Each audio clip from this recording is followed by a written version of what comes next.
Hey guys, welcome back to the channel today. When I was up at the Kansas City Fishing Expo, or the National Fishing Expo for the 2K Jigs booth working it, I talked to a lot of guys up there and I asked them if they fished Truman, and a lot of guys said no, they did not like fishing Truman. They said it was really tough up there. They did not enjoy that.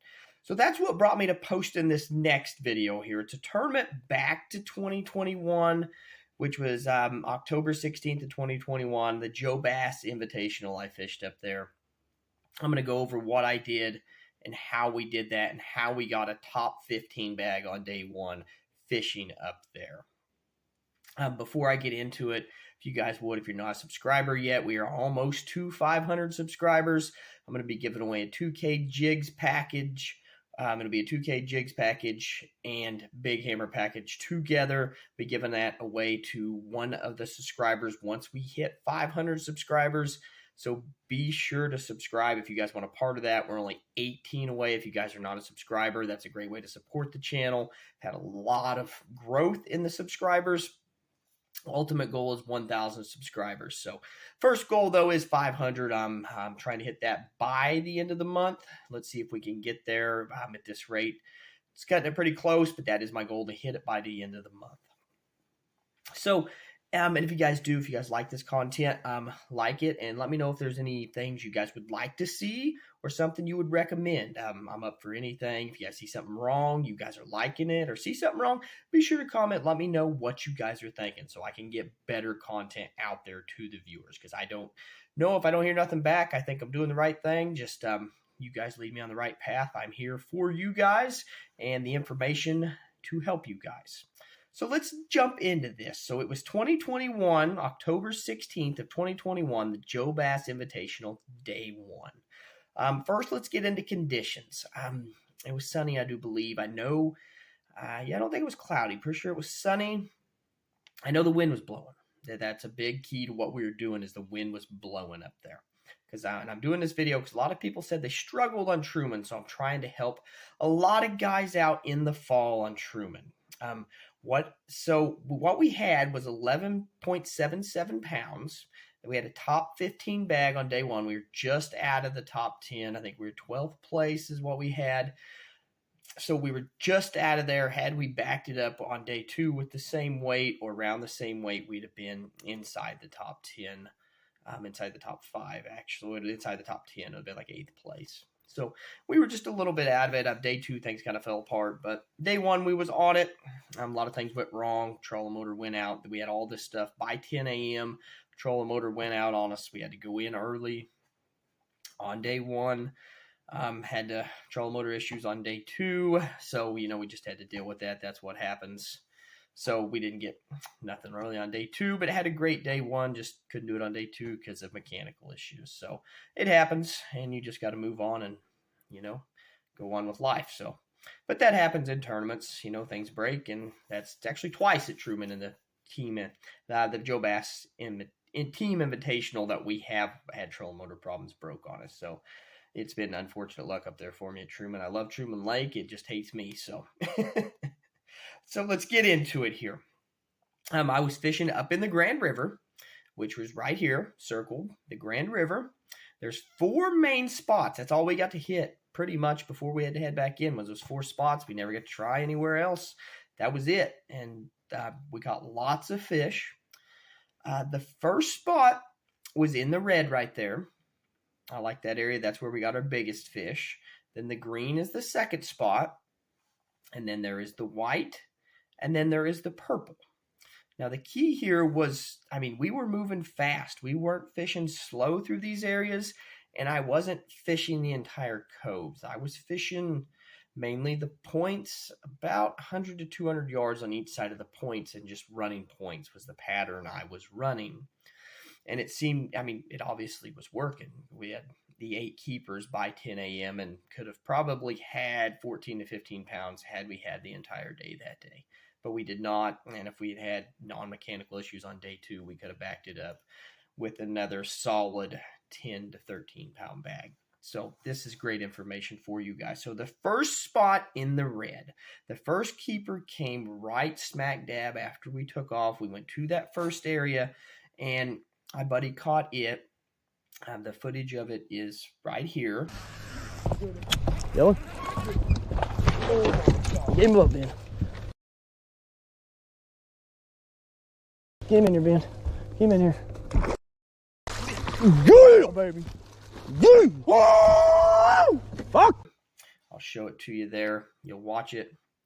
And then we get back here, and it was on a red-colored 6A bomber, and it was just under 4 pounds. And that was the left red dot right there. And that was it was a red crawdad colored. I don't have it here with me, or I would show it to you. I do have a color that's kind of similar here, though. I'll show it to you. It was, I got a square bill on the color here. Kind of similar to that one right there, except a 6A bomber. I got it out in the boat, but I don't have it in here with me right now. That one right there is this, like that color is what it was. It's red, got a black back, red side, kind of a orangish yellowish belly on it.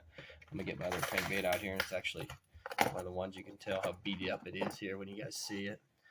And that was on a 6A bomber. And then the second keeper, which is the right red dot, came on a Strike King 1.0 chartreuse sexy shad. Okay, the 1.0, you might be thinking, wow, that, that's a, I don't know if you've ever seen a 1.0, but it's a little bitty guy. See, there's the 1.0. That's a chartreuse sexy shad, just a Strike King 1.0.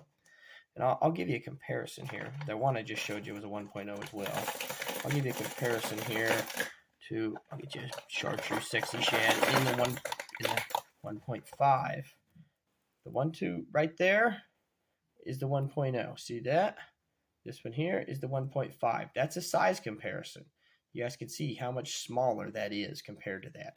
I like that 1.0 this time of year in the fall because of the size of the shad. Just look around and look at the size of the shad around you. That's what I was imitating. What's the size of those shad? They're only about yay big, about an inch long or so is all they are. So that's why I was throwing that 1.0. That's where I got the second keeper, was the right red dot there. And then the green was a short. We should cut one short out of there. So let's go to the second spot now, which is the green area right there that was circled in that picture. Go to the green area. That the red is where we caught our third keeper. The red dot on there, that was on the Strike King Sexy Shad 1.0. You guys can see how beat up that thing is there. I don't know if it shows up too well on camera there, but you see how beat up that thing is. This one has had some damage from lots of fish. That is how well they love this thing. Some of these swallowed it. Some of these I got hooked outside the mouth. I'll get some footage up of them. I just remember exactly on the camera where the first one was, and we only got 4 of them on camera and a couple of shorts on the camera that day because had some battery issues with the GoPro as well. So Truman just has lots of bad luck for me. And then the short, we had 2 greens. 2 greens there. We had 2 shorts. One on the left and one on the right. The 2 green dots there. So now let's go to the third spot. Okay. So the third spot up here is on the north. Yeah, that's the white. And the red on the left was our fourth keeper. That was on the Strike King Sexy Shad 1.0. And then the red on the right was the 5th keeper on the Strike King Sexy Shad 1.0. And then the greens, we had 3. We had caught 4 shorts out of there. 3 of them on the 1.0 and 1 on the Bomber 6A. And now let's go down.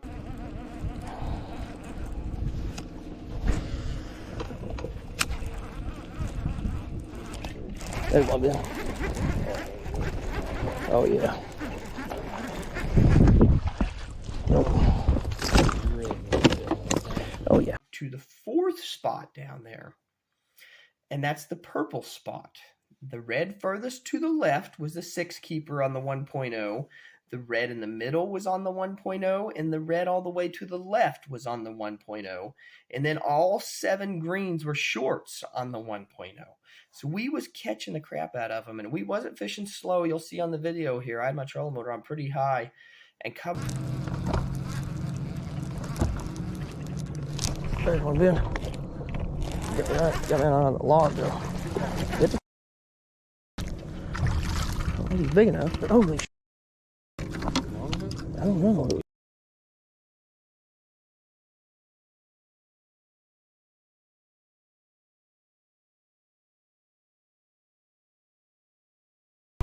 Thread fin and gizzard. These are all little bitty shad moving in there. I don't know. There you go, Ben. Get the net. That's a good one. Net. Good fish. Good fish. Good fish. Good fish. Get him in the net. Get him in the net, Ben. Get him in the net. Get him in the net. Yeah! Hell yeah, boy. Hell yeah, boy. Look at that, Ben. Look at that. Look at that. Look at that. Jesus. Thread fin and gizzard.